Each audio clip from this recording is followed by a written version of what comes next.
வணக்கம் சொந்தங்களே. Amsterdam Netherlands தலைநகரம் ஆம்ஸ்டர்டாம் சன நெருக்கடியால் என்றுமில்லாதவாறு ஒரே கலகலப்பாக இருக்கும். அங்கு மாணவர்கள் படிப்ப வருவார்கள், தங்களின் வேலைகளை செய்ய வருவார்கள். ஒரே பரபரப்பாக இருக்கும் இந்த ஆம்ஸ்டர்டாம். அழகில் ஒரு சிறப்பு தான். இதுதான் நெதர்லாந்து தலைநகரம் ஆம்ஸ்டர்டாம். எந்த நேரமும் ஒரே பரபரப்பு, ஒரு சுறுசுறுப்பு, ஓட்டமும் நடையும் கொண்டு விட பாஞ்சு அடிக்கிறதா நீங்கள் கூட கிடையாது. பாஞ்சு அடிக்கிறது இனிமேல் பாஞ்சு அடிக்கிறது பாருங்க. நாங்களும் பக்கத்தில் இருக்கிறோம். முக்கால் மணத்தியெல்லாம் இது நாங்கள் இப்போ வந்து நான் இன்னைக்கு இல்லை, இன்னும் வரை இல்லையா.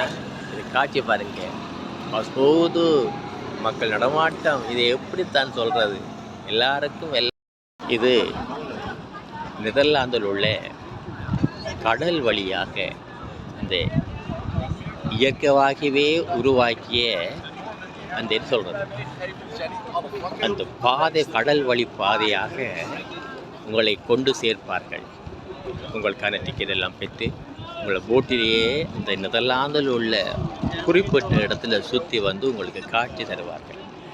இது நெதர்லாந்தில் உள்ள ஒரு வளமையான நிகழ்ச்சியாக இருக்கிறது. ஆனால் எங்கு பார்த்தாலும் பணத்தை சுருட்டுகிற விழாத்தான் நடக்குது. எங்கு பார்த்தாலும் நான் நயகரா நீர்வீழ்ச்சியை பார்க்குற போது ஒருவருக்கு 42 யூரோ.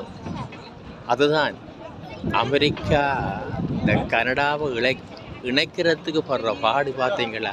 தண்ணீர் இங்கே இருந்து போகுது, எல்லாத்தையும் சேர்த்து விட்டால் நாம் காசுக்காரனாகலாம் தானே. இதுதான் வாழ்க்கையில் பணம் தானே ஐயா இன்றைக்கு வாழ்க்கையில் முன்னுக்கு நிற்கிது. மனித வாழ்க்கையை பற்றி யோசிக்கிறது இல்லை, சண்டையை பற்றி யோசிக்கிறது இல்லை. மனித வாழ்க்கையை பற்றி யார் தான் ஐயா சிந்திச்சா? பணம் இருந்தால் இவன் தான். நன்றி, வணக்கம்.